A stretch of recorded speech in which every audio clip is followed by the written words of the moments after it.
1. Into the Nexus is a production of amove.tv. Bookmark amove TV for other great video games and esports podcasts. Into the Nexus is sponsored by listeners like you via patreon.com/ITN.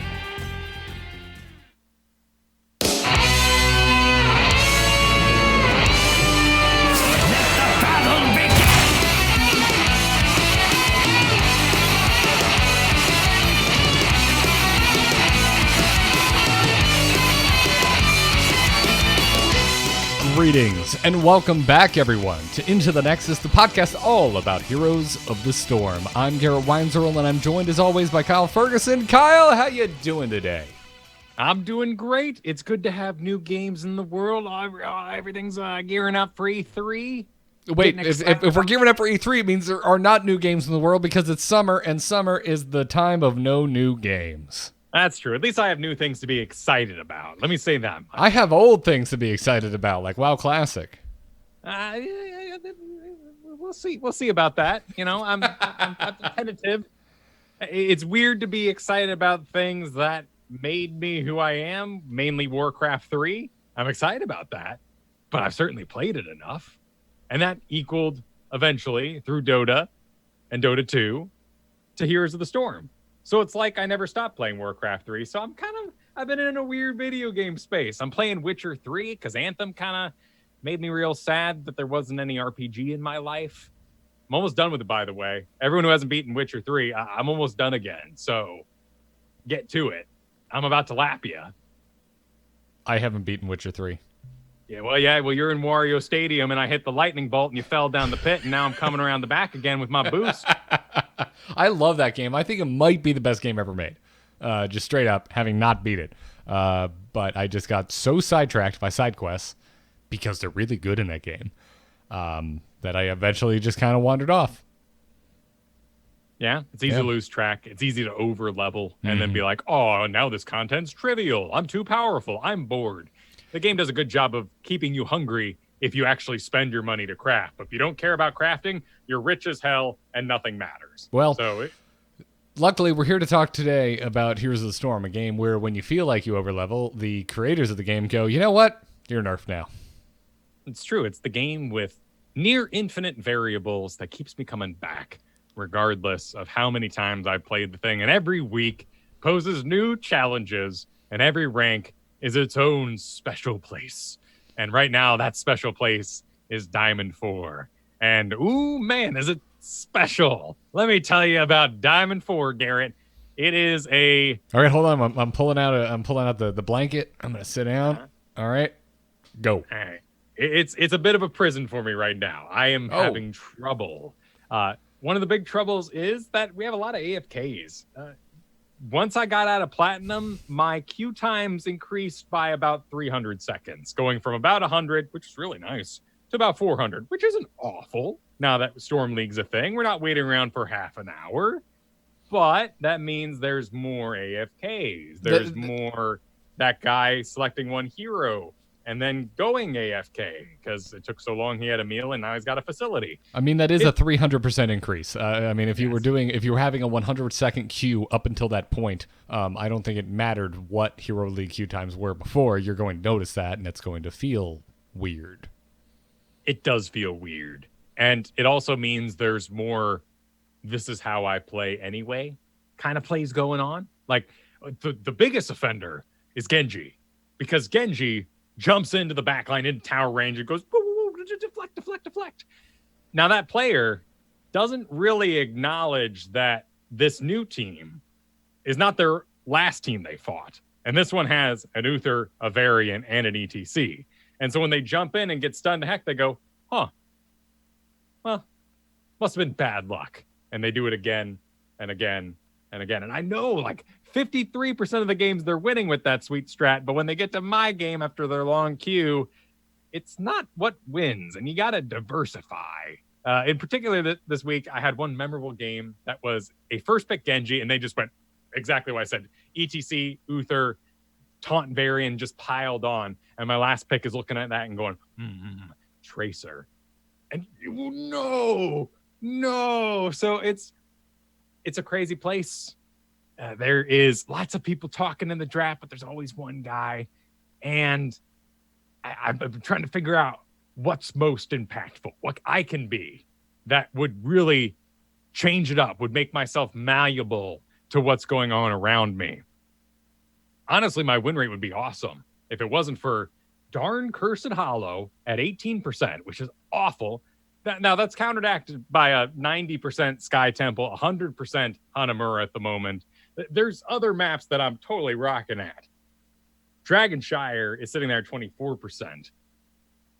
And I applied what we did 2 weeks ago. Some Hot Slogs research to myself. Dragonshire is now lower for you than Cursed Hollow? No, 24% there, 18% for Cursed Hollow. Oh, I'm at this point, we're splitting bummer hairs. Yes. Yeah. Big, wiry bummer hairs. Dragonshire, really? Okay, again, I'm freaking spoiled, right?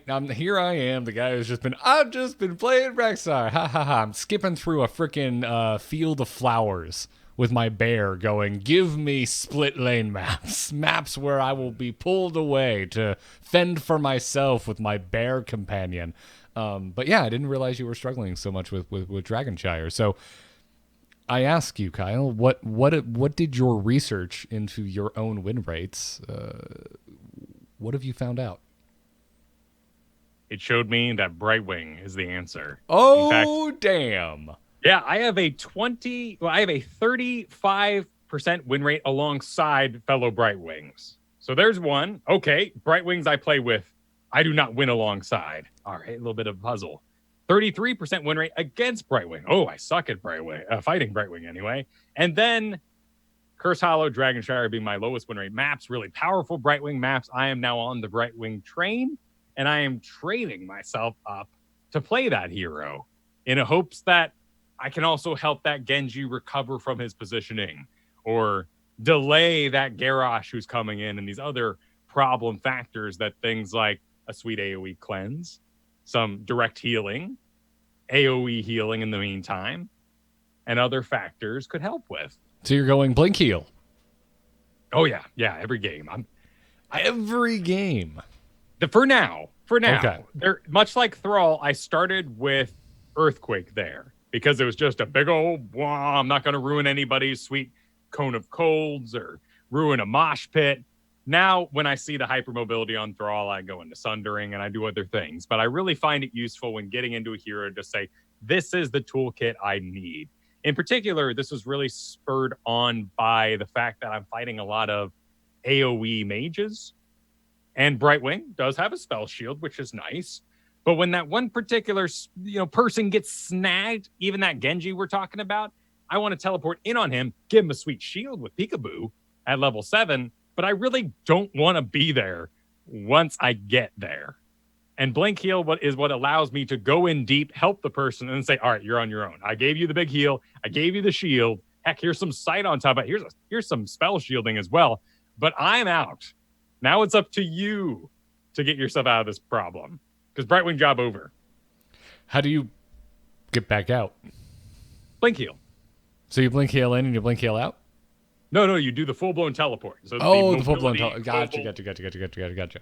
Okay. Into the guy that gives the shield, and maybe you stick around for a Blink Heal to give him one little pop just to top him off, maybe. I'm not used to that world. In my Brightwing world, if I teleport to save someone, they're dead before the teleport finishes. It takes some foresight. I mean, luckily in this situation, that Genji has taught me over the course of their engages that they play this style. And if I teleport early while they're walking towards the enemy team, I will be there in time for the saving that needs to happen. Okay, so this is a kind of a predetermined strategy. The Genji's on board, you're on board, you're going. It's like our old Tassadar Tracer plays. Exactly. We knew exactly what we were doing when we picked the heroes that we picked. Exactly. Cool. Gotcha. So, Genji teleport synergy aside, have you figured out why this has suddenly clicked for you? Like, were there stepping stones along the way that were teaching you the things that you needed to know to be a better Brightwing? Any kind of revelations? A lot of it has been just text optimization, which is what so much of improving on a hero is. Learning that your spit, your arcane flare, if it hits someone in the center, gives a pulse of your heal.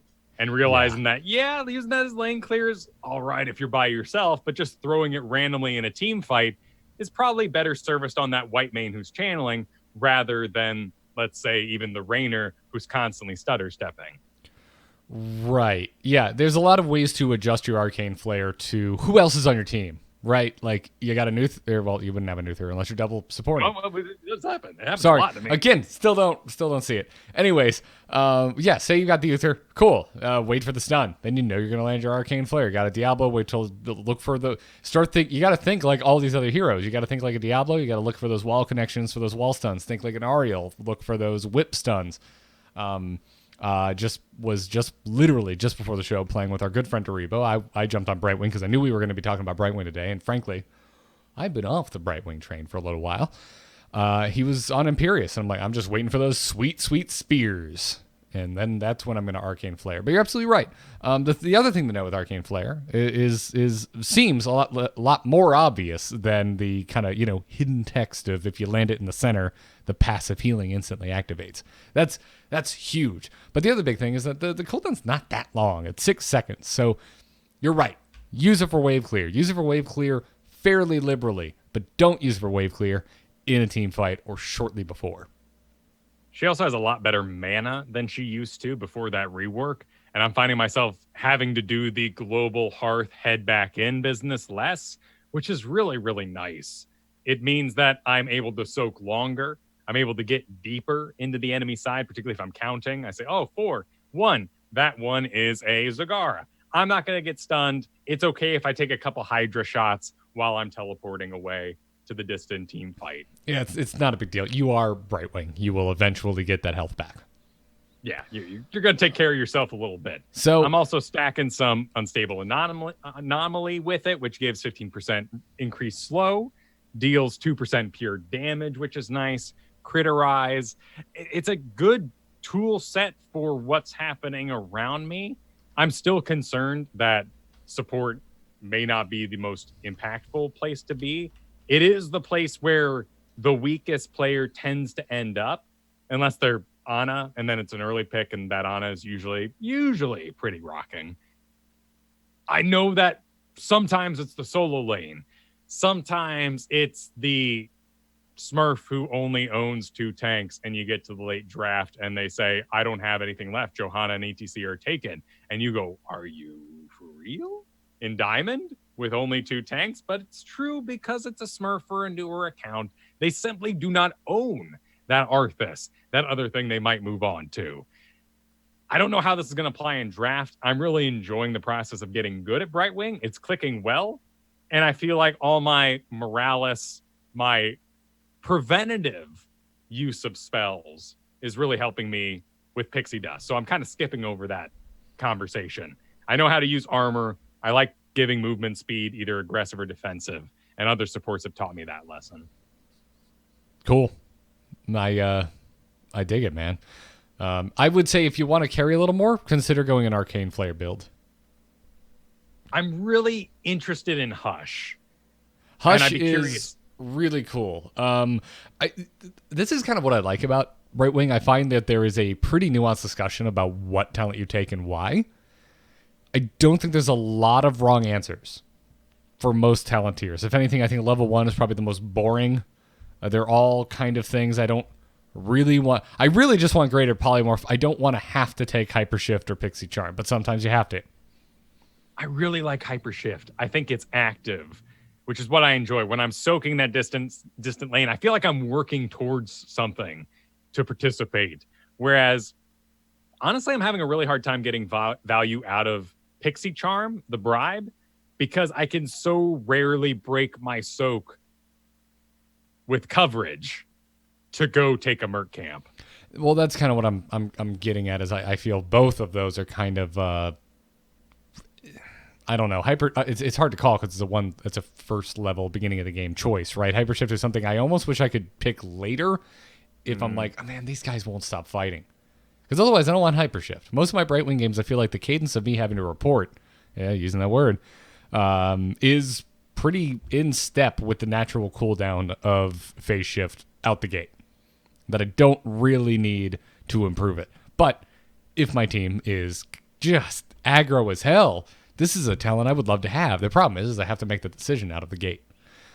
In reality, I really like Greater Polymorph, but I also like it because it increased Polymorph's range. The reset on hero takedowns, that's great because I have a lot less anxiety with using it on a target that's just going to die anyway, and I don't get full value out of the ability. And you take Greater Polymorph, suddenly you're just use it all the time, especially if you know they're going to die, because then why not? You get more polymorphs. But the big reason I like it, Greater Polymorph is that increased range. And I also like going Dream Shot. That increases Arcane's flare range. It gives you more Arcane flares more often if you're hitting the center. It reduces the cooldown by 2 seconds. But really, I just like getting longer range on my abilities so that I'm not putting myself in harm's way any more than I have to on Brightwing. And that's where I'm most curious, because Brightwing does do a decent auto attack, and she has a decent health pool. And if I'm always splash healing, I'm included in that. So if I take a couple of shots while I'm getting deep to polymorph that Vala, that's okay, because those are shots that someone else didn't take. It's not like Lily, where we've all had these bruiser Lilies who run in and are taking all the shots and resetting their fast feet. And you're like, yeah, that's great, Lily, but I could really use a heal over here. And you're making all the heals go on you the whole time. Well, that's not the case here. Yeah. But my defense is that's a choice you can now make as opposed to a temptation that is always there because you're in the shit already. Sure. Plus, on top of this, if you're already in the fight, you know what's great? More Arcane Flares more often. Yeah. Because that also equals more healing, and that also equals more damage. I mean, yes, don't get me wrong, Unstable Anomaly is a fantastic talent, especially if you're going up against the heavy front line, which nowadays is very common because you're getting that 2%. You're getting percent-based damage on that talent. It's fantastic, and it's probably not a wrong decision here. And this is what I'm talking about with Brightwing. There's a lot of nuance to these talent decisions. And those two, I mean, you go look at win rates, they're neck and neck for win rate percentage. When it comes to Emerald Wind as a seasoned Brightwing player, where Emerald Wind really hasn't changed much in terms of application, I get the whole, here comes the die, Varian, Diablo, Butcher, like, turn them off, push them away, get a boss, oh my god moment. When do I take Emerald Wind as any other talent but that? You don't. Just take Blink Heal, it will get you there. It just gets you there. It just gives you healing that you wish you had. I love Emerald Wind. The freaking game I had before the show, I should have taken it. There was an Orphea and a Leoric on the opposing team, and they had to be grouped up. They had to have been in a party, because this is the most refined BS cheese I've seen since Team League nights, dude. They would just drop the Entomb and drop the Circle Death from Orphea. I don't know her ability names off the top of my head.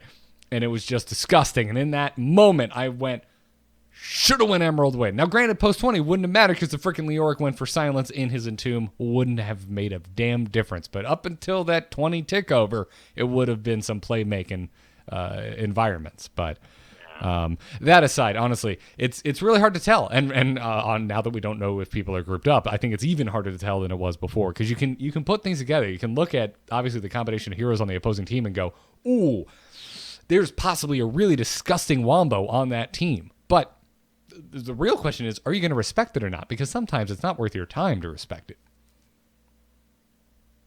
So Blink Heal is a much safer bet right now.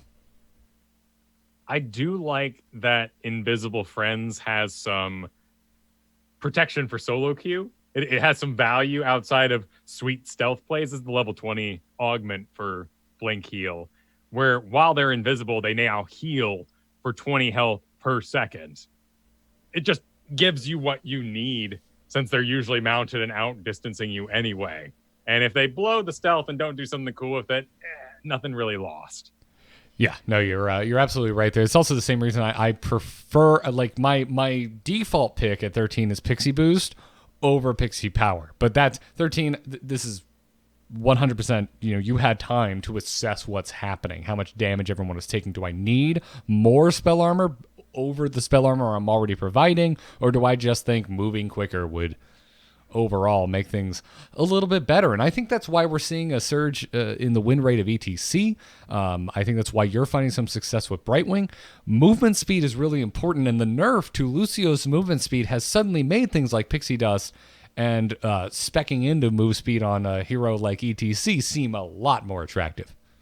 That's an interesting thought. I hadn't thought about movement creep because of ETC, particularly on our supports. Well, I'm going to pin all the blame on the Lucio nerf, because that suddenly makes things like Pixie Dust and ETC's optional talent just seem disgusting by comparison. Yeah. Maybe not disgusting might be going a bridge too far. Everyone knows I'm still a little bit down on Lucio. Personal reasons. I completely understand that. Lucio's, you keep Lucio, and this is me. It's my own problem. I'll get over it. But, yeah, I've had a lot of success on ETC. Again, I'm still gun shy, so this is all quick match talking, but I've had some sick games on ETC this week.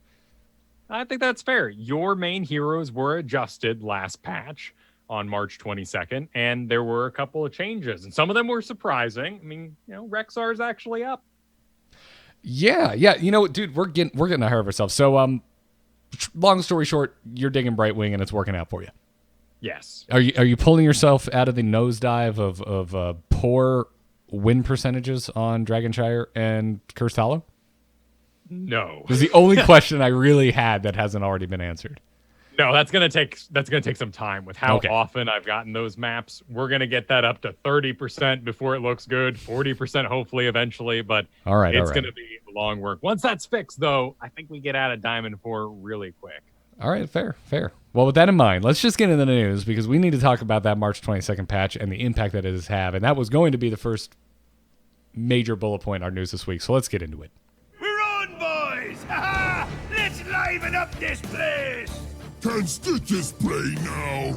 Put me to the stage. All right, so last week we had a patch. You heard me basically sing a eulogy for any hero I liked playing.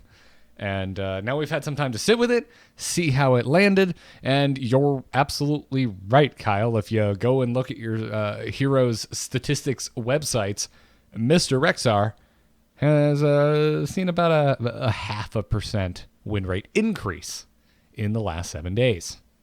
Yeah, he's doing okay. It seems that the initial health nerf, when you didn't necessarily need the stuns, when your talents for Misha Charge weren't online, weren't that impactful, because it's an 18% increase to your late game health.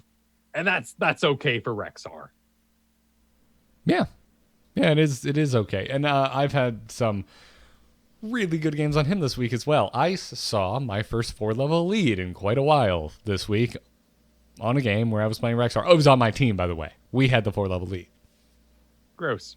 The following game, the enemy team got a 4-level lead, but that doesn't help my story.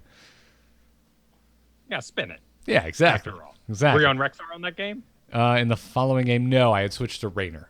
There you go. There's the issue. There it is. And I'm not going to talk smack about Raynor. That game, like, we were all sustained, no burst, and it just wasn't working out. Yeah. Also, we had an Abathur. I was so excited. I was, I constantly, if I'm in a quick match and I go up against an Abathur, I'm salty. And I'm like, the quick match gods have damned me. I'm going to lose to Abathur clones and superior lane presence. And I finally got the Abathur. I'm like, yeah, we're going to rock. And I'm on Raynor. It's going to be a good time. It was not a good time, Kyle. Sorry to hear that.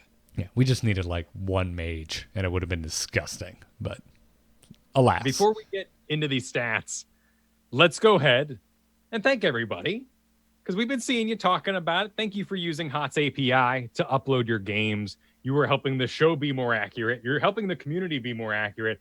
And I've heard from a lot of people who took the time, downloaded that uploader, and got even more games in the system. Now, when we talk about anything in here as statistics, if it's below a 3% change or above a 3% change, that's when we can really get excited that something has been impacted.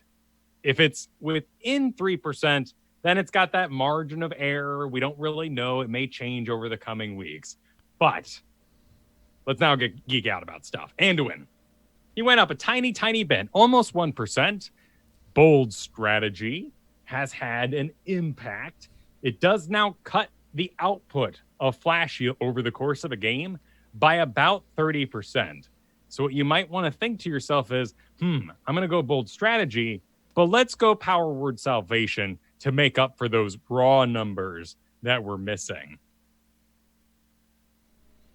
Good to know. I've been still practicing, trying new heroes, trying to shore up my ATC, experimenting a little bit with Brightwing because I saw you tweet about her. I haven't seen a ton of Anduin, personally. He's still, I think, a great passion pick. He's a lot of fun to play. I see him alongside Uther pretty regularly because you're able to close in on those routes that you create with Anduin.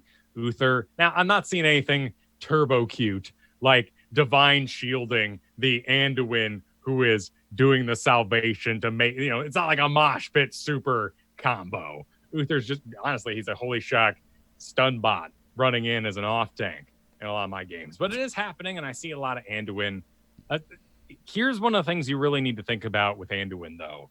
We're starting to see a big change in win rates based on your level 4 talent. And you should be taking Inner Fire, which increases your attack speed by 20% and your basic attack range by 15%. Because if you're getting Renew, auto attack a hero, and now turn your flash heal into a heal over time on the other side of it, that empowerment of landing an auto attack is so needed for your healing output. I mean, think of Tyrande. What if you could have a greater range on Tyrande than other 5.5 heroes? She'd be great. She'd be constantly out-distancing, out-poking that hero who's trying to wiggle in range of her. And Tyrande does have some poke problems, not only in the fact that Orb comes by, hits 2 people, you go, oh, crap, I'm Tyrande, which one do I pick? Who's going to get? You're also not going to be in range for auto attacks that late in that game. Most people are still doing Moral Compass, and we need to declare Moral Compass bad. It is on your star. That is a long cooldown, and Moral Compass just kind of decides for itself where those auto attacks are going to go. On the far end, Moral Compass, the talent, Divine Star, shoots out 2 basic attacks at heroes in the area. That is blindable. If you are Anduin back here and you shoot it forward, that multi-attack is blown. But it also goes into tanks. It goes into unimportant targets. Getting to choose where that damage goes by having increased range and increased attack speed is way better for your win rate and your play style. All good things to keep in mind for Anduins out there. Let's talk about some of the really big win rate shifts. You were particularly interested in Muradin. Oh my goodness, Muradin. He's in every game right now for me. An epidemic of Muradin. I have been seeing quite a bit of him as well. What do you attribute this to? The disgusting choice by Blizzard, if we want to be dramatic. Really, they just want to, increase pick rates, blah, blah, blah. Third Wind got a buff last week. And it means that Muradin does his old jump in the back line, harass your back line, make them all run for the hills, which is dangerous in the first place. But now he goes and hides in that bush for 4 seconds at a 60% health or lower and just tops himself off dramatically. It's really brought back almost the unstoppable play style that we had now, a year and a half ago? It is really intense. God, to me, it feels like it was 2 years ago. I could be wrong, but it feels like it's been a very long time because that was when I decided it was finally time to learn Muradin, and it just feels like it was a lifetime ago. It doesn't seem like a big deal, but that health restoration rate last week was increased by 8.4%. They also went through and messed with Sledgehammer a bit. That all this reverberation, Sledgehammer, off-pick talent stuff really didn't matter. The bonus damage was increased on Skullcracker from 70 to 90%. And those 2 talents together, while they may have been lower pick rate, whatever the heck stats they had that happened there, people dogpiled these 2 talents, Third Wind and Skullcracker. And Muradin is a force. And because of that, several of the other tank buffs, Johanna, Mal'Ganis, and Stitches, didn't work out because Muradin's eating their lunch. Every other tank is down this week for the most part because Muradin is the man. Now that I think about it, I think the history of safe pick tanks in Heroes of the Storm has been a constant fight back and forth between Johanna and Muradin. There are few tanks that you can early pick. Johanna is because of her kit, one of them, and not necessarily because it does everything. Johanna's very kiteable. She has range issues. She does blinds, which haven't been the most powerful thing in a while because we're not running a lot of auto attack builds. But Muradin is just something you can throw in there. If you want him to solo tank, it's okay. You know, it's no worse than Garrosh solo tank, Stitch's solo tank. He's going to get a hold of one, maybe two dudes, but he's not going to hold your whole front line if they're diving you. But it's just really great to have basically armored Illidan on your team. We talk about Chen as fat Illidan. No. Muradin's doing the business of just jumping the whole enemy team, getting in the back line, and wreaking havoc. And what can you do about it? Well, right now, win rate is up on Tychus. But almost 2%. And I have been seeing him in a lot of my games as a Rexar. He has been making my life a complete hellscape. The only problem with Tychus is, even with a bigger they are talent build, is Muradin with third wind will fall below 60% health, go hide in a bush for 4 seconds, and pop out with all the damage you did to him with no cooldown. So do we do a cooldown reduction build on Tychus? Bigger they are really just scares him off and he comes back full healed. There is no good answer for Muradin right now.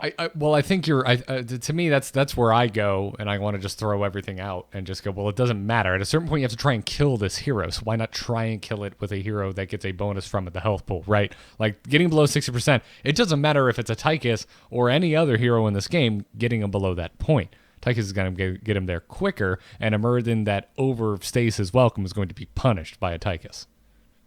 The other problem is that Tychus isn't often addressing the Muradin problem because he's up with the tank. He's alongside Diablo taking care of that frontline Leoric maybe, or he's fighting Diablo, who is charged into the front line and not the deep back line. So that Li Ming, that Hanzo is just being terrorized in the back line. We could also see a very scary switch over to Reverberation because right now the majority of these are Avatar Muradins because they want all that bonus health with a third wind to help them get top back up after it. Reverberation last week had an added bonus for each enemy hero hit, reduce your cooldown of your heroic ability by 5%. So we're seeing more avatars in our games than before anyway.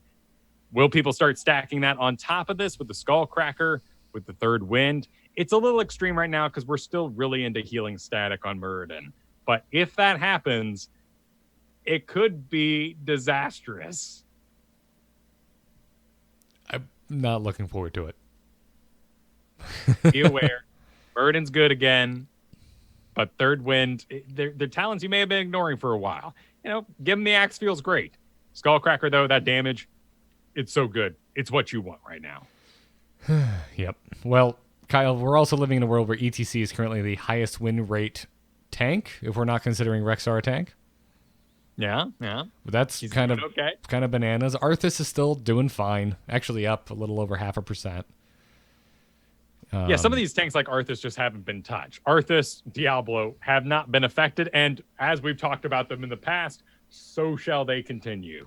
Yeah, the thing is, I think you're landing on what the future will be, which I think is a much more Muradin strong meta. Yes, he hasn't overtaken Johanna, Arthas, ETC, who has been just power sliding his way up the win rates, but I think give it another week or two, and I think Muradins are going to get their play dialed in, and you're going to see this dwarf move up. They could, unless we find a really good answer for him, and we're not sure what that is yet. When we do make that discovery, we'll let you know. Malthael's doing really well right now, and I don't see any reason why he couldn't still be doing very well in a Muradin meta. Malthael is a great answer. Yeah, you're right. He's actually gone up this week, too, almost equal to Tychus because of Last Rites. The ability to say, Muradin going, oh, low health, I'm out. And Malthael goes, no, you don't. Either teleporting to him or giving him a last rite as he walks away. Yeah, Malthael just goes, here, take this with you. Well, yeah. Wait, no, I want to get this off me. I'm dead. Yep. There's also perhaps an upcoming Lunara meta, which is kind of funny, but she has a dot, which means the dot goes with you and you increase the duration, and Muradin doesn't heal while he's gone. So he tries to come back into the fight, never can rejoin because the poison keeps going for an extended period of time. And you win the team fight. Muradin's left alone, and how's Muradin going to de-abase all by himself? Lunara is up 8% in unranked. which is really curious. She's actually down in ranked play, probably because people are experimenting with the new enhanced poison multiple people Thornwood Vine build rather than the traditional Leapy Giggles that we've known in the past. If people translate that play from unranked to ranked, I'm curious to see what that impact will be. I don't know. I've never really had a head for Lunara. I don't have much to say there. But she's great. She's fine. We've shored up so many shortcomings in so many healers. Ana now able to penetrate through 2 targets. Her poison healing herself now. It's hard to come up with a healer who can't handle their own health anymore, really. I mean, about the only one left is maybe Morales without a target, a out-of-range Ariel who can't hug a friend, or they solo draft an Uther, which is going to be trouble in most situations unless you're doing pick, and just being really aggressive the whole time. Nah, that's Lunara is always a great reaction to under-healing on the enemy side. Yeah. I mean, I like what my own prowess with Lunara aside, I like what you're getting at there, what you're kind of, I don't know, playing with there in the overall concept with Lunara is to kind of just minimize the impact of the Muradin. This is something I think why we saw why Unubarak has stayed so strong for so long is that he can just minimize the impact of any hero he wants with Cocoon, right? Lunara, if you can't kill the Muradin, just remove him from the fight for an extended period of time. And, it's being talked about in the chat room right now is you're talking about this dive, this effect of the Muradin just harassing your backline. Well, the Muradin's not protecting his backline anymore. So maybe that's another way to take it too, whether you're taking Lunara or not. Just maybe ignore the Muradin, walk past him, and just murder his team. It's hard for your Ponzos and your Li Mings, but maybe lower win rate heroes, we shouldn't be concerned about helping them anyway. Was going to say, I'm going to be the jerk here and say maybe you shouldn't be taking Li Ming in the first place. Maybe. Or we could all do a counter dive where Diablo and Greymane stop going forward and say, hey, Muradin's behind us. Let's all join Hanzo Li Ming and help them out. Fair. That's Fair. hard to do. That's not their MO. I always want to say MMO. That's not their MO. They don't want to go backwards, but it's an important thing to do from time to time. Same with you, Butcher. Yep, exactly. And way back to your Tychus being like, oh, well, he's up with the tank. Like, whatever. Tychus, you have a nudge. You should be helping your backline if they get dove. So that's on the Tychus players out there. So there's a lot of little micro adjustments I think we can all be making in our roles. So I want to talk about Blaze. Holy crap, dude. I think we undersold the Blaze changes last week. There's a nice bacon happening there, and the change on Bunker is okay, but people are ignoring Blaze. And what you should be doing if you are Blaze curious is really trying out his explosive, there's so many convex convoy. Hang on a sec. Combustion. Yes. Another fire talent. Would you also almost call it convection? Yes, convection. Fair. Convulsions. Combustion. There are a lot of people ignoring Blaze, and sometimes your Garrosh is going to toss Blaze into the team. What a great reaction to suddenly just blow up everybody and slow them. Blaze now has better tools. His bad talents are less bad, which means there's less issues with people picking bad talents. A lot of these, like Zarya, Kairazim, Stukov, talents that were bad have just gotten better, so the win rate's gone up. A little of this is on the case on Blaze. Still 13, 16, you're going to be doing fuel leak, thermal projection. Remember, with your new Blaze, if you take oil dispersal in particular, you aren't slowing when you ignite the oil. So use the oil to zone and stop people from retreating or engaging and take care of the thing that's in your immediate area. Blaze has been reworked over time now into a tank, and they put him in the tank category. And that's because of Pyromania. That's because of his ability to get shields, unstoppable if you want it. You can throw that heal under your feet if you need it. But honestly, play Blaze as an AoE slowing bruiser. It doesn't make sense. And that's still my problem with Blaze, is the fantasy is broken. He is an oil elemental, not a fire bat. He's broken in his flavor. Yes. In his RP. Because he appears to have been fixed in his effectiveness. Right. He's okay. And Yeah. he is. This is really... one. Are you trepidatious on this one? Because I am. Like Murrah, I'm looking at it and watching this rise going, all right, keep an eye out for that because that might very well be the new tank meta. Blaze, I'm looking at it and going, we have all learned to just laugh at a Blaze that exists on our battlefield, and this buff combined with our just low opinion of the hero in general might be overinflating the rise in his win rate that we're seeing. And oil dispersal increases the oil spill area by 20%. Each enemy hero hit by flame stream reduces the cooldown of oil spill by 1 second. That, with the 2 stacks, is equaling a very oiled battlefield that you should avoid lighting on fire at all costs. You put one under your feet for survival, light it on fire, sure, but those next ones, you're clogging up the back line. Blaze will suffer until maps are a little more in his favor. Right now, Volskaya's out. We're missing, maybe Braxis. Point control maps are not currently in all the rotations. So if they add those 2 back, I think we'll see Blaze do amazing. You just have to change your playstyle. And it's not the fantasy. And I'm sad about that. He should explode when he dies. At the very least, leak oil everywhere. He should be lighting things fire constantly. Instead, it's a control burn. He's a responsible firefighter using his funding from the government. He should be, but he crazy. Fights with fire, and he doesn't fight fire. Oh yeah, but you got to clear out the underbrush, so new growth and trees, and get rid of the mold or whatever. All right, fair. You're not gonna let this go, are you? But give him a Mario Sunshine skin. Oh God, no. So he's just spraying water everywhere. It'll feel better because we're putting out fires. Nope. Not enjoying the flames. Nope. Stop it now. I'm out, Kyle. I'm out. Did you play with Gul'dan at all? I did play with Gul'dan. Actually, he is up a little bit, and Rain of Destruction has a higher win rate. Now, it is 1%. It is within the margin of error. You should be doing Horrify because it wins games and because it's CC and all these glorious reasons. But those who picked Rain of Destruction this week did win more games.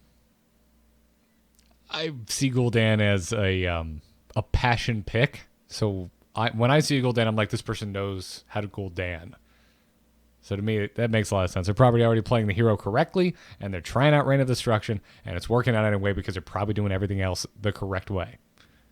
Honestly, Gul'dan has gotten such good lifesteal talents now, or at least reasons to cast lifesteal or drain life in battle, such as Curse of Exhaustion, deal 50% more damage and slow targets movement speed by 50% if they're afflicted by corruption, that you actually manage your own health more. And I'll be curious to see if new Gul'dans push the meta away from the extremes, Ariels, and things like that people see Gul'dans and go, oh, let's get cute. No, Gul'dan really can take care of himself now because Drain Life is A-okay, and he has other options to regenerate his own goods. Okay. Anything else? I mean, we had a lot of shifts, right? I mean, Malthael's up, Deckard's up, Zarya's up a little bit, Kharazim up a lot, but not the most games played in the world. Yeah, in terms of buffs, basically everything but Johanna, Mal'Ganis, and Stitches was a positive. And we can say, again, that's Muradin eating their lunch. Maybe Johanna players picking the wrong level 1 talent for the particular game they're in. It's still tough to top her off. Yeah. And then we saw what I guess we would call successful nerfs. I mean, Ana, Nubrax, Irritul, Maiev, all down as a result of the nerfs from last week. The only hero to make it out of the nerfs on the upswing is Rexxar. Yeah, and that was a late game buff, so it all worked out for him. Anubarak now has a main pick in Locust Swarm, actually, as Cocoon lost some value. And that could be a low-tier reaction, just because Locust Swarm is easier to use. It should be an option in your own head, and we should be thinking about Cocoon instead of a engage tactic or instead of a reduction tactic, as an engage tactic, isolating somebody who would otherwise run behind a wall. Not in range at all of fellow heroes, which is how you should have been using it in the first place, but we kind of just used it whenever we wanted to because it was great. Well, and it's not the longest cooldown, so you can still use it in fights, right? But you're right. The way I love using my Cocoon is, oh, you shouldn't have been there. You're dead now. Zeratul is down by 3.2%, and Maiev fell by 3.2% because she lost all that Vengeance goodie. If you weren't doing a Vengeance build, the Vengeance build is better, but overall, that means her main spec is bad. And that is not a reaction to us at home.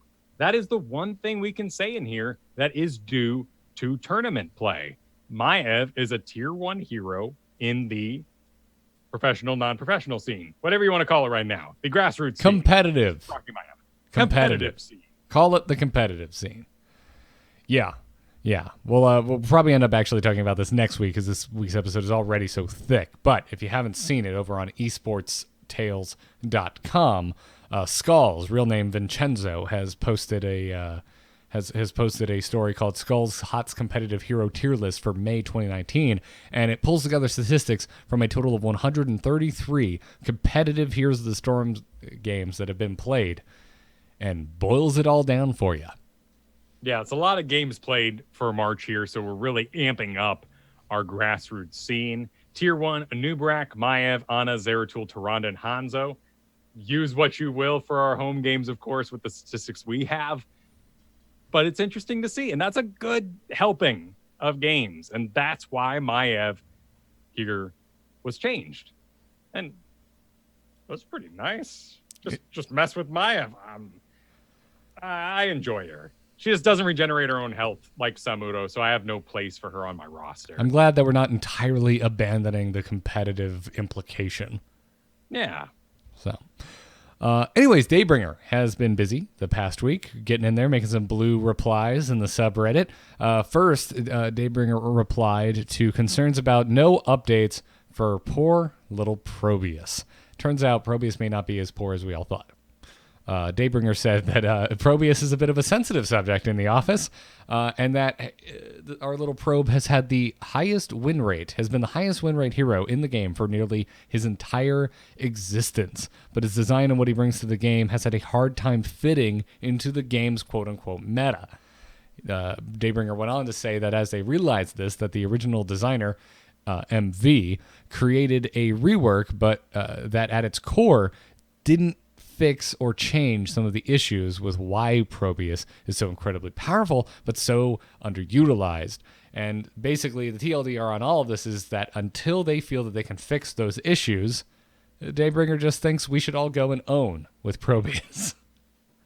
Probius is at a historic low at the moment of 48%, but in the past he has been sitting on the very top. Again, this could be due to Braxis and Volskaya both being out of rotation at the moment. A lot of the statistics we have talked about today, all of our statistics come from hot slogs. It is not a perfect system, right? But most of the stats we talked about come from heroes that have a lot of games played. Probius's games played number is so low that this is the first time where I'm really going to point at that and go, I don't know. I don't trust that number. There's so few games played here that the Probius games that are not being reported because people aren't running an uploader like a Hot API, it could skew it. We may be looking at a very inaccurate Probius win rate number. What I am excited about here is it sounds like the rework they came up with is more work than a stat change. And could that mean the Probius we all want? Even though it has the same issues, is in existence in someone's notebook? It's what we all want, though, because if Probius has had historically the highest win rate of all heroes in the game, that means that the people that are currently playing Probius are finding success with the hero and sticking with it. So even though you and I may still be looking at Probius being like, this is not what I expected the hero to be, that the players that are actually picking Probius are happy with him. He has such a pathetic auto attack. And maybe that's the way it should be, but can I just pocket that damage, walk over to my house of maybe turret and just put it there? Just Abathur the guy a little bit. Because there's no reason for you ever to auto attack on Probius. It is dangerous. it is disastrous, and you're gonna do minimal damage. I like that design because it means you 9 times out of 10 shouldn't be doing it. But every now and then, when you get that killing blow as a Probius on your auto attack, you feel like a badass. And I mean, you have a boost. Of course, you don't want him having a rocking auto attack that he's boosting around the map, chasing down that guy, particularly in lower leagues where he's not being, addressed. They're just too busy getting away. You're absolutely right. I do not want to fear a Probius running me down as much as I do a Butcher.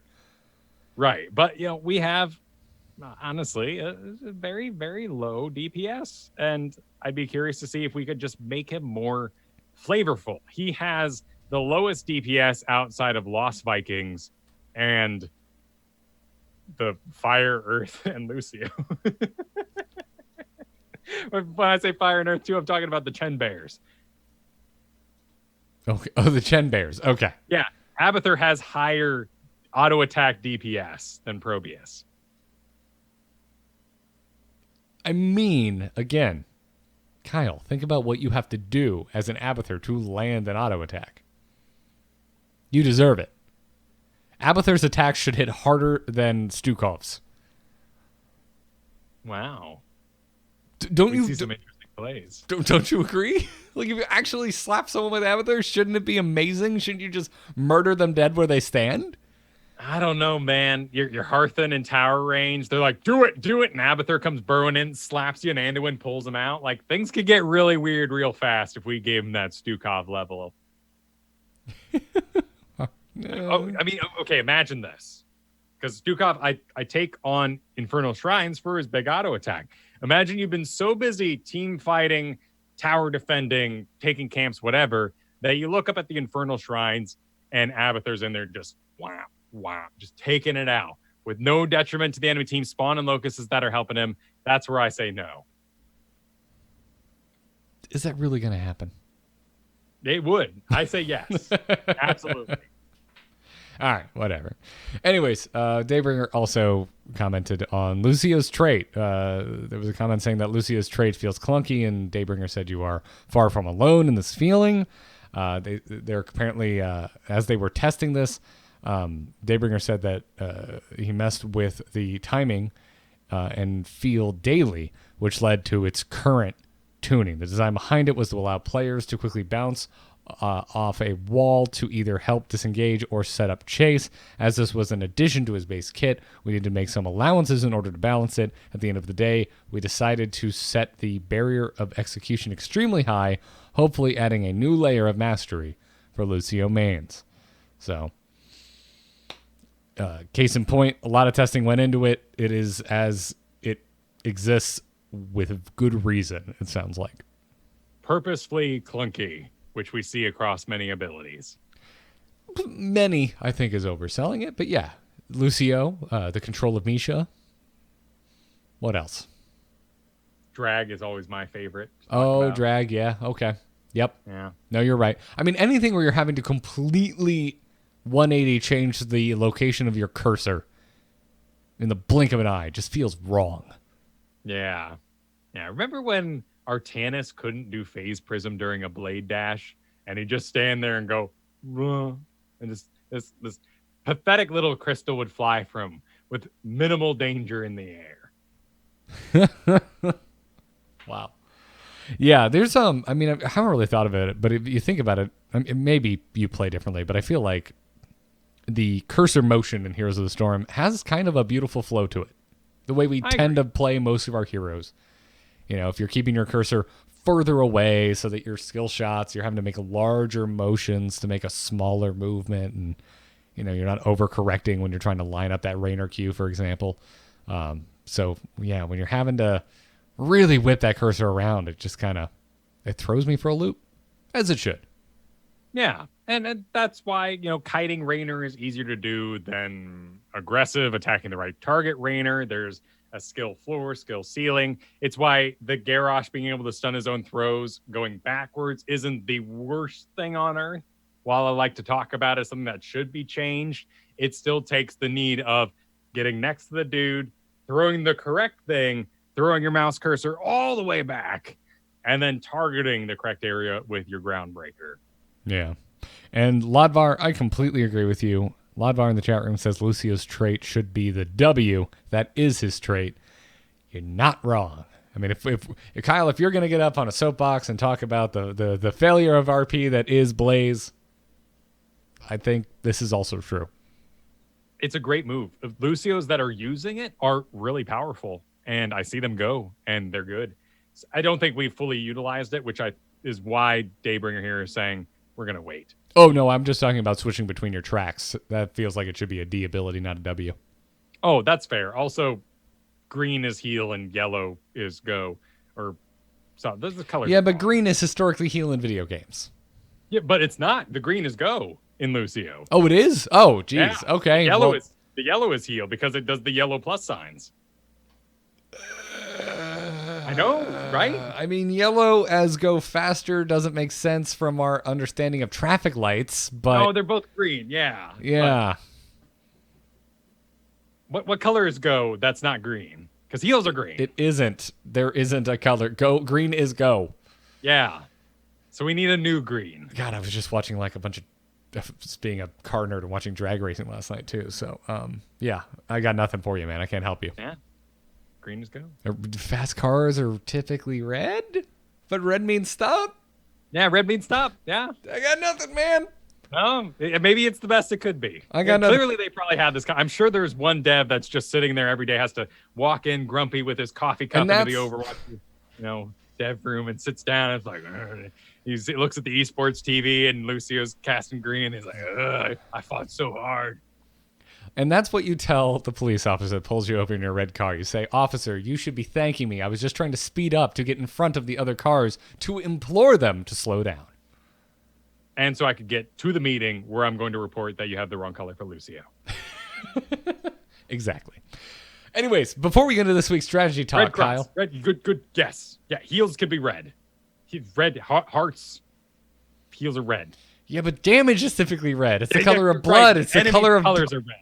Okay. Yeah, it's blood. Try, it's dying. Good. Yeah, man. Yeah, good try. Red is damage, historically. Yeah. Red also is historically the most problematic color for anyone suffering from color blindness. So we also have that to contend with. Blue? Yeah. Blue would be all right. Why not? Why not, Kyle? I mean, blue's shields. What do you do with shields then? Yeah, I'm still upset that teachers taught me blood was blue until it got oxygen. I'm still hurt by that. Oh, God, you're right. That was a thing at one point. Yeah, they all did. And so when people were bleeding in space and movies, I was like, there's no oxygen. Why the hell is the blood red? I'm trying to think of a movie where they're in a vacuum and bleeding at the same time, and I am failing to come up with an example.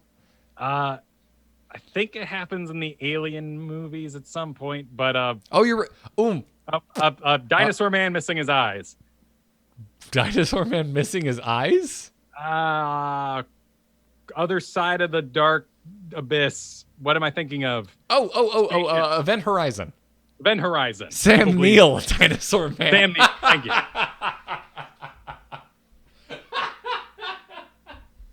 Okay, fair. So in that movie, and you're right, Resurrection, there's a whole set piece built around blood going out into space in Alien Resurrection. Yeah. So never mind, you're right. Okay, I could see you getting mad about that. Anyways, thank you, Kyle. Thank you for your wonderful description of Sam Neill starring in the science fiction horror classic Event Horizon. Classic. Really. That thing gave me nightmares for months. Pretty messed up. It was messed up, Kyle, because Sam Neill to me was Jurassic Park friendly guy who maybe got a little disturbing about the velociraptors to a child, but that was about as far as he could possibly go. Yes. My favorite type of disturbing is being a jerk to dick kids. That's my favorite type of disturbing. Yeah. Anyways, we got a strategy for you today, folks. We're going to be talking a lot about laning and how to defend them and why. But before we get to that, we'd like to thank those of you that are that have decided, even though you don't have to, that it is a good idea to give money to Into the Nexus. You have decided that it is time that you get enough entertainment out of Into the Nexus that you're going to give something back, and you're going to go over to patreon.com/ITN and subscribe to support Into the Nexus for whatever works for you, whether you're giving $1 a month or $50 a month and everything in between. We really appreciate the support, everybody. We've hit our new goal. We've got a message out to Not Paradox whenever he is ready, whenever he has an open date. We're gonna get him on the show as a guest. We're gonna pay him for his time, and that's all because of your support. And it's also why Kyle and I get to create content for a living, and it's never stopped being awesome. So thank you very much for the support. If you like the show, head on over to patreon.com/ITN. You also get added perks. Kyle, you and I, we're going to go play with the patrons tonight. That's true. I'm excited about that.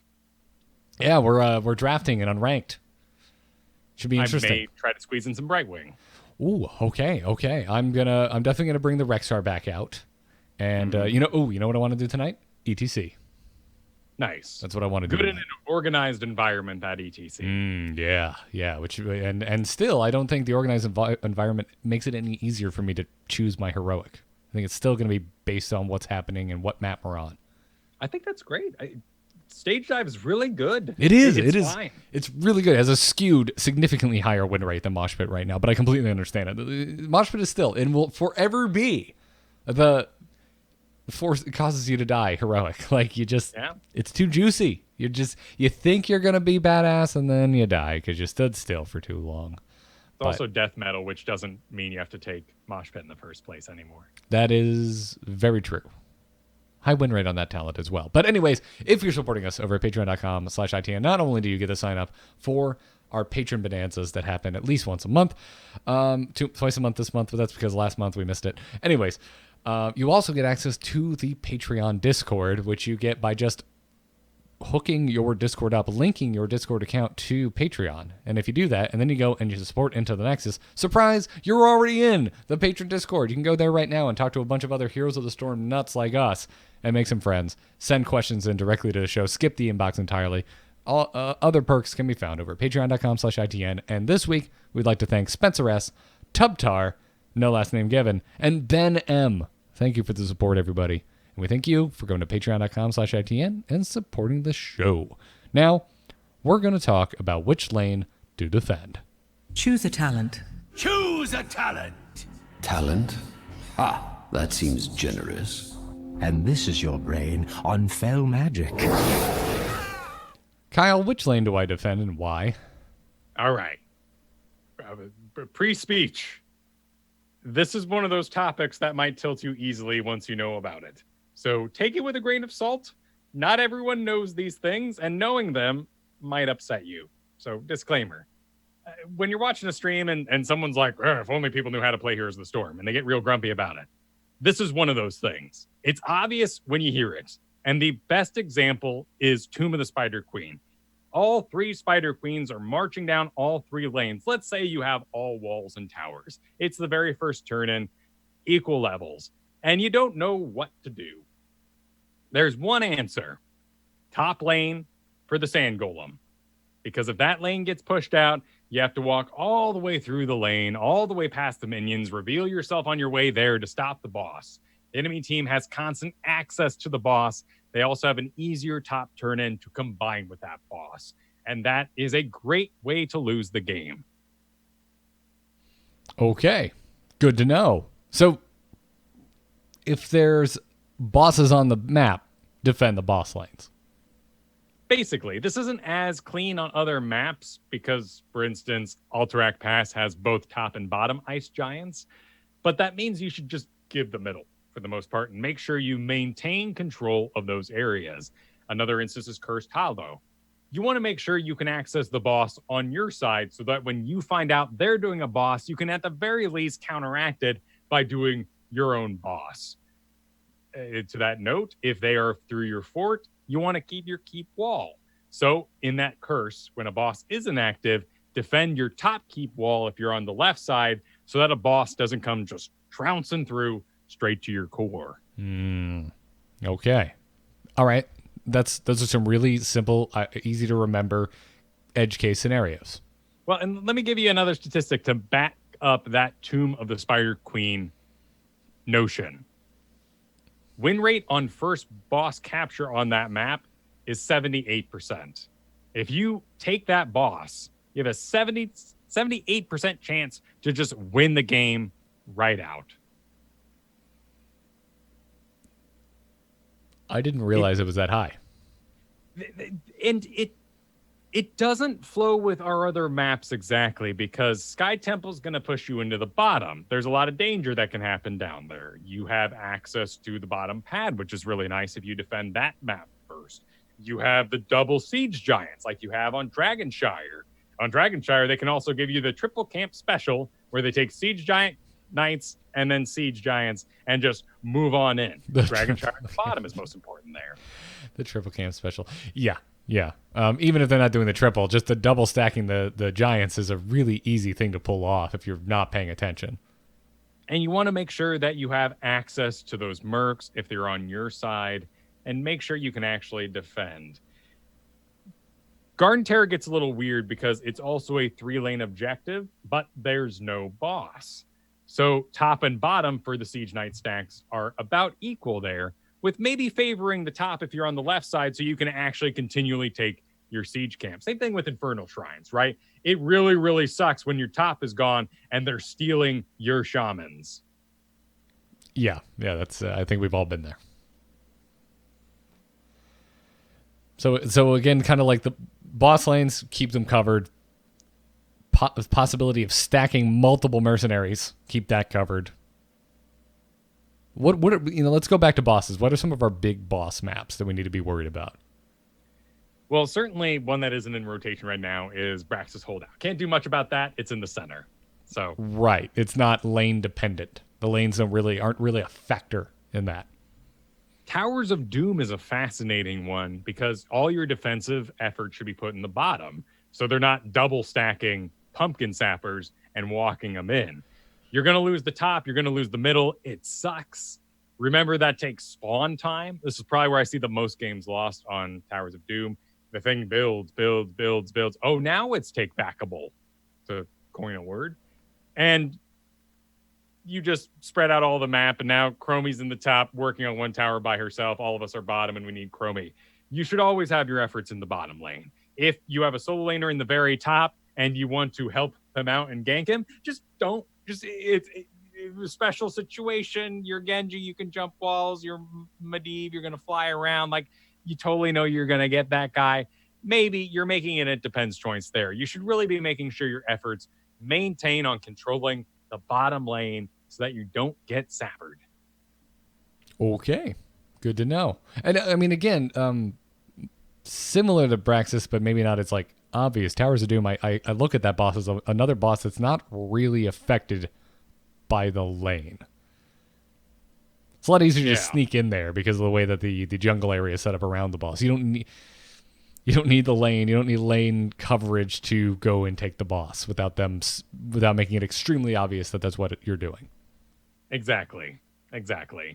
This is a general rule for you to apply across all maps, but it does lose its value in certain areas. And we talked about Curse Hollow a little bit. Yes, you want to make sure that your lane that would catch the opposing boss is defensible, but only 28% of games are ended with a boss push on Cursed Hollow. It's usually other factors that eventually add to it. And that is a push with the team alongside the boss, compared to something like Spider Queen, where it just is the first boss captured at all and game over. Good to know. All right, well, what about stacking camps? What are battlegrounds other than Garden of Terror, other than Towers of Doom's bottom lane? You even mentioned Dragonshire already. Anything else? Hanamura, you should be taking the Sentinel, the Samurai, as often as possible. Over and over again, every time it's available. It is a push machine. It is a team fight machine, too, with a rather wide AoE attack in front of it. It helps win games.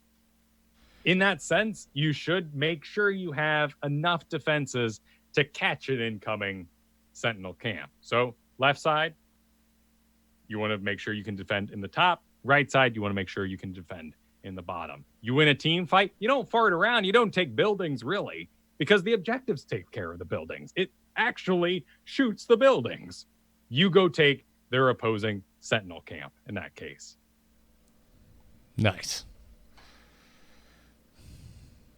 So we already mentioned Towers of Doom. What about...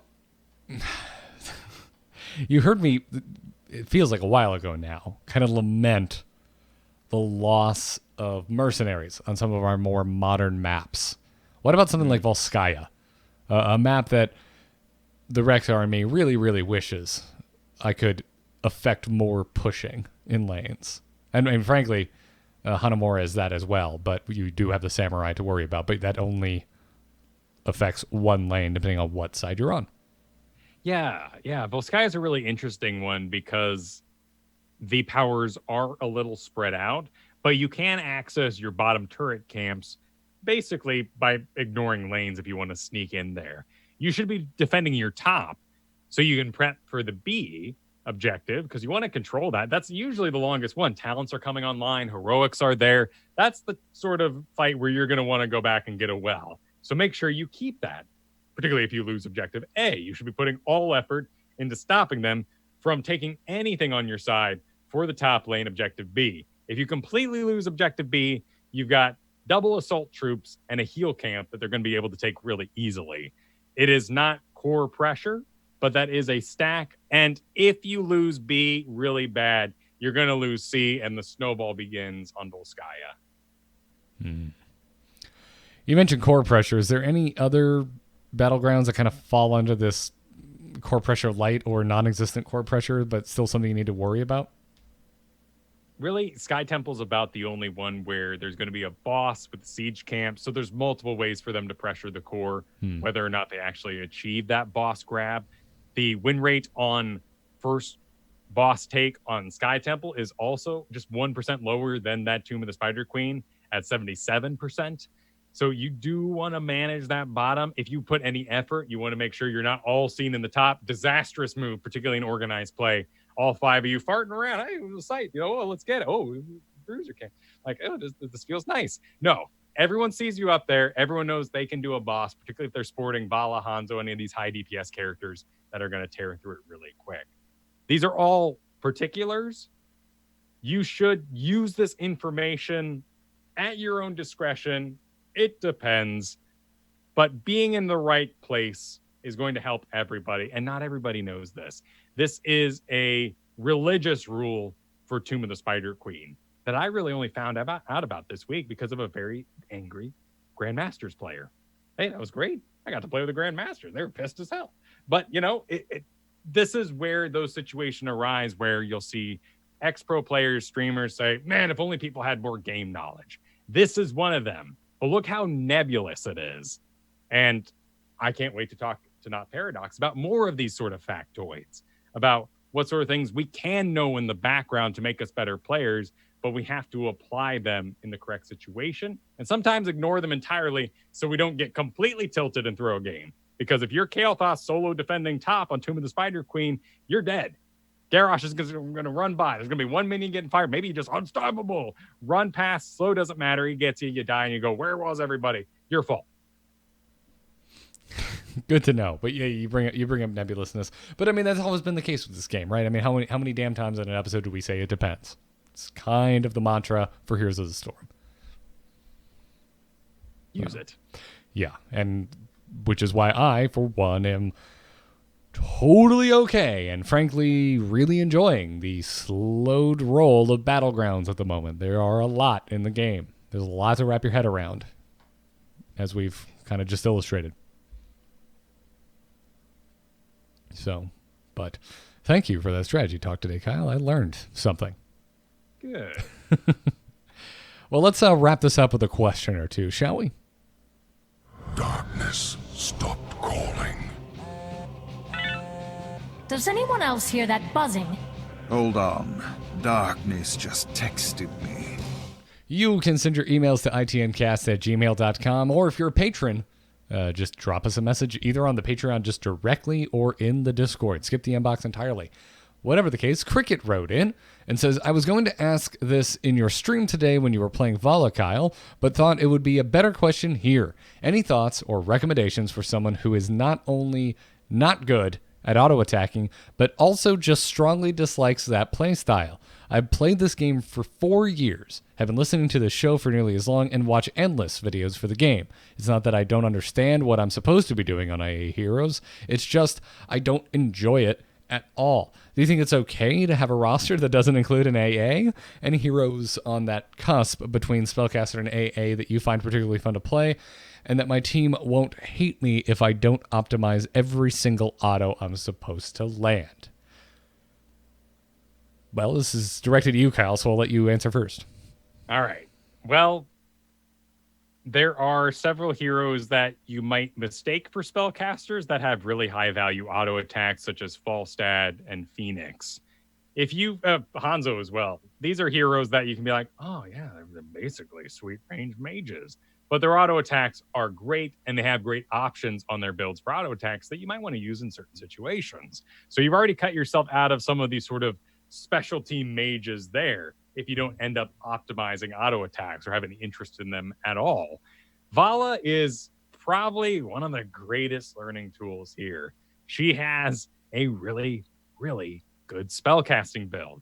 We call it Monster Hunter. We call her the Q build, her Hungering Arrow build, taking your Monster Hunter level 1 puncturing arrow hits for heroes, but really it's repeating arrow. When you vault, you get another Hungering Arrow. I feel like Vala is the place to learn sustain auto attack damage, because if you're a spellcaster, as you're sort of hinting at, you already know that you should be putting spells into the value targets, not just putting them on tanks and whatnot. So you're doing these high value spells into the backline, into the squishy, and your auto attacks, as long as they're flowing, they don't really matter where they go for your current skill level. Of course, later on, we want auto attacks and priority targets and so on and so forth. You take a giant killer on Vala, Manticore, that requires you to attack the same hero 3 times in a row. You might want to attack the same hero 3 times in a row and not just have them willy-nilly into minions and whatnot in the area. Yeah. I mean, I honestly kind of feel Cricket here. I don't like a lot of auto attack heroes myself, aside from Raynor and Vala on Battlefield. Is really plain. He's got auto attacks and a really nice pushback. Super plain. Yeah, the pushback is just enough to make it interesting for me. And I mean, if you haven't been on Raynor in a while, you'll really want to consider some of those Paint 'em Red talents. Level 16, increase the damage of penetrating round by 50% and heal for 90% of the damage dealt. You've sort of been doing auto attack builds your whole build, and you're like, I like Raynor, I like auto attack. And that's not making fun of you. That's what you do. And you get to 16 and you go, Bounty Hunter. Oh, that's handsome. No, just move your eyes away. You've got enough investment in auto attack. Someone's trying to counter you at this point anyway with a blind or some sort of talent they picked along the way for physical armor. Take your attention over to Paint 'em Red and bask in its glory. It's a spell. It's a spell cast. It's really good, though. Yeah. But as for me, I mean, I was on a Zul'jin kick, but this, gosh, I think it was like a year ago at this point. Haven't really been back. Not much for Phoenix anymore. I don't know why Phoenix fell off for me. You remember, I loved Phoenix for a while there. If I were to take a guess, it's roots. We have a root and toot and meta, and we've been there for about 7 months. And Phoenix really dies to roots because you think you're going to teleport, and it's got a big delay, and you just end up standing there and die. Yep. Yeah, clearly I'm alone because his win rate is second highest to Rexar with many more games played. You're also a kiter, which is a really, as I've discovered, and as you may have noticed out there, my experiments with Falstad just kind of teeter off. I really don't care about kiting. I don't like slowly chasing people. I don't like slowly backing up. I like standing my ground. I can kite on Raynor, sure, but the whole point is for me to just lay it into your face, not slowly lightning rod you over time. Personal preference. Yeah, I think you're right. There's just something about Raynor where I understand where it's time to plant my feet and secure a kill, whereas everyone else just seems to, I don't know, like papery. They're like ribbon dancers. It bothers me.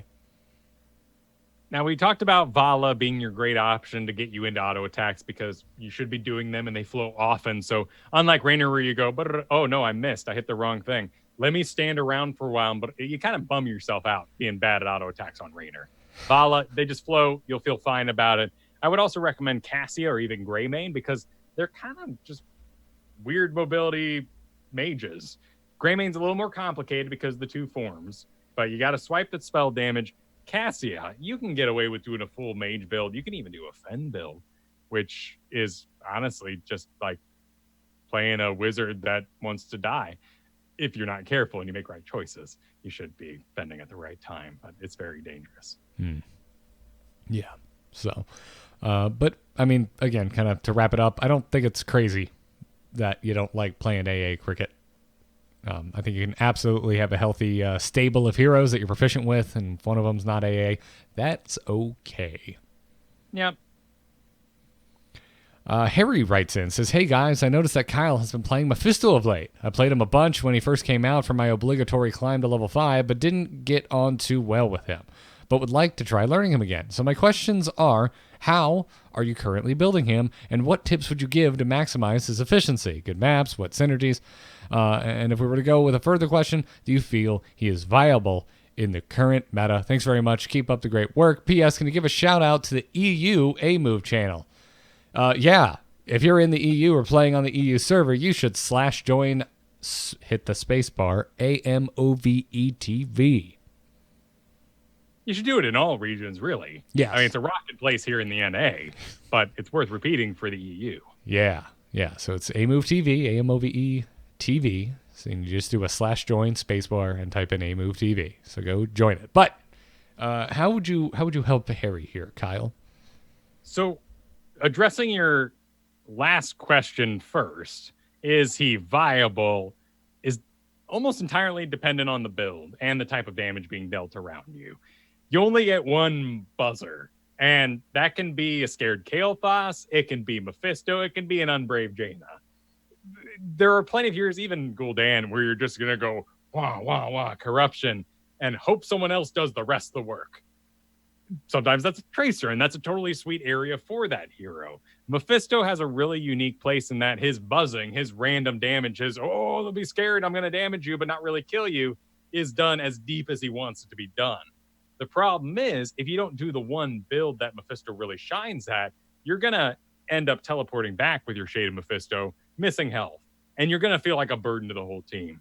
You're going to go in, go, everyone becomes, a third down in health, and you teleport back with only a third of your health left, and the healer goes, oh, Mephisto, all right, fine, and works on you while the tank dies. Mephisto has evolved now to have one real build. Level 1 Unyielding Power allows you to have more frequent skull missiles. Hateful Mending allows you to heal for 60% of the damage you deal to heroes. Now you're getting that health back. Teleport in, cast a skull at now a better angle than you could if you hadn't teleported. You receive roots and stuns, and that's the cool part of Mephisto is you just received a bunch of CC that you're just going to blink away from no matter what happens, and those are now on cooldown on the enemy side. They messed up, and you got off your skull missile because you knew where you were going to be in a moment. They weren't prepared. They delayed. 2 seconds into it, they targeted you. It's too late. You teleport back anyway.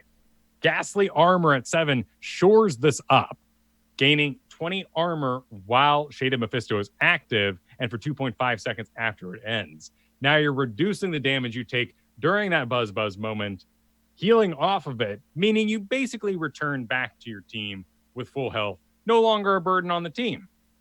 Now, remember when he came out, we were all like, oh my God, consume souls. Let's all make YouTube videos. That felt good for a time. Nobody cares anymore. It's all about Durance of Hate. You unleash a root that lands on a hero and does damage and spreads out from them. 2.5 seconds of root is really, really good, as we talked about in this root and toot meta. It gives CC. It's like Horrify. It's what you should be using. Now they're standing still. Hit them with skulls. Get all your health back. Awesome. Hysteria is okay at 13. You should do it for now because it reduces the cooldown on your heroics. You can cast more heroics so you can miss him more so you can learn to be at him better. And from then on, you can get basically whatever 16 you really want to. I like Animosity. You may like Static Field. Unspeakable Horror at 20 gives a 2-second silence after the root ends. So you get good at aiming that root. Now they're locked down, taking damage, getting hit by skulls and dying. And then when it's over, they don't vault, they don't teleport, they are silenced for 2 seconds. It is Wombo City. It feels awesome. It's how you make a kill. I got to talk about, and say it again, Durance of Hate And this whole early 1, 4, and 7 build, unyielding power, hateful mending, and ghastly armor, is what keeps your health high to actually pull off the business. And at 10, you actually contribute something that's not silly. It's silly. There may be that tracer that always gets away. There's that ETC that's undersupported and always power slides out at the last minute. And maybe Consume Soul is awesome there. 120 second cooldown there versus the 50 seconds of Durance of Hate. Every single fight starts with an awesome root and huge damage to the enemy team. You're right. This is the meta we find ourselves in, and this is another way to just add on to it. It's why I've been going Boris so often on Rexar. Granted, I don't get my root until 20, but I do get a slow at 10. Because you're questing at level 1 with Mephisto, and you want to get as many Skull Missiles hitting heroes as possible, so you get that increased cooldown, which means more cooldowns overall because of your trait. He's really good in a 2-lane map, and you can favor picking him there.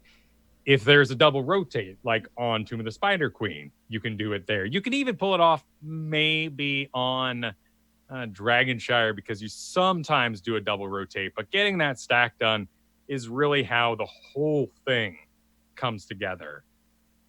I honestly recommend it. There is a world, perhaps, where the quote-unquote burst damage of Mephisto starts winning out. Jaina's heading down. Kael'thas is constantly banned. Mephisto is just a single 0.1 win rate behind those characters. 0.1. Yeah. So we're looking at Okay. 51% win rate on Mephisto and 51.9, so the 0.8, here for Kael'thas. So your Mephisto talk was a few weeks back now. Have you stuck with him? I mean, you've been learning a lot of new stuff, so you're still working on the Mephisto. Yeah, it's not what my league needs. We so often get an early spellcaster. There's Kael'thas's and Chromies and Li Ming's and Jaina's and Kael'thas's. So often I am that Thrall, that Arthas, taking care of the solo lane. But I'm very passionate about Mephisto. And I think he has a really powerful spot. When he's on my team, this is the build they do. So I'm not bummed by him. I see Mephisto on my team, I go, great, awesome. It's a braver Jaina for the new world. And I'm all for it. It's a more mobile Gul'dan who's not going to die on me. I would rather see Mephisto over a lot of options, including Kel'Thuzad. Kel'Thuzad's so chancy. Great picks. It can happen. You can turn around a game. I just don't want to deal with your early game problems. Makes a lot of sense. Well, Red, thank you for your emails, everybody. Keep them coming to itncast@gmail.com. Again, if you're a patron, send us a message on patreon.com/ITN or just join the patron Discord and drop a question in there.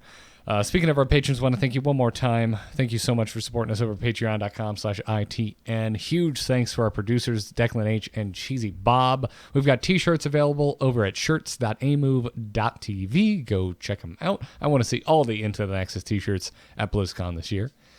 You can also follow us on Twitter. The show is at ITNcast. But before we go, Kyle, where can everybody find you?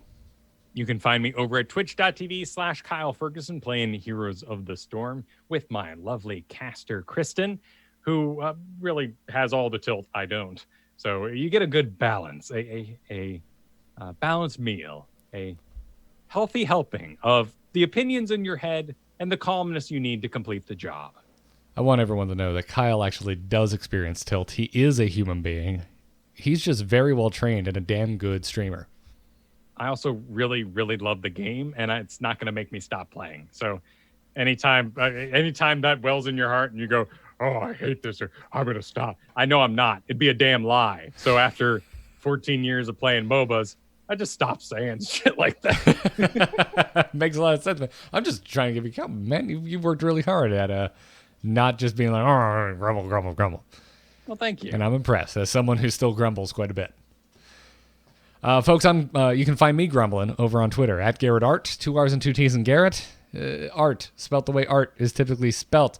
You can also go to nomoonart.com. That's my graphic design portfolio. If you're looking for a graphic designer and need some freelance done, you can see my work and you can contact me directly there and contract me. Like a disease. Everything else is at amove.tv. This podcast, as well as The Angry Chicken. My solo show R2T2 is returning this week. It's going to be a solo show, everybody. Go check it out. So amove.tv for everything else. That's going to wrap it up for this episode of Into the Nexus. We'll be back next week, but until then, good luck and have fun. Take care.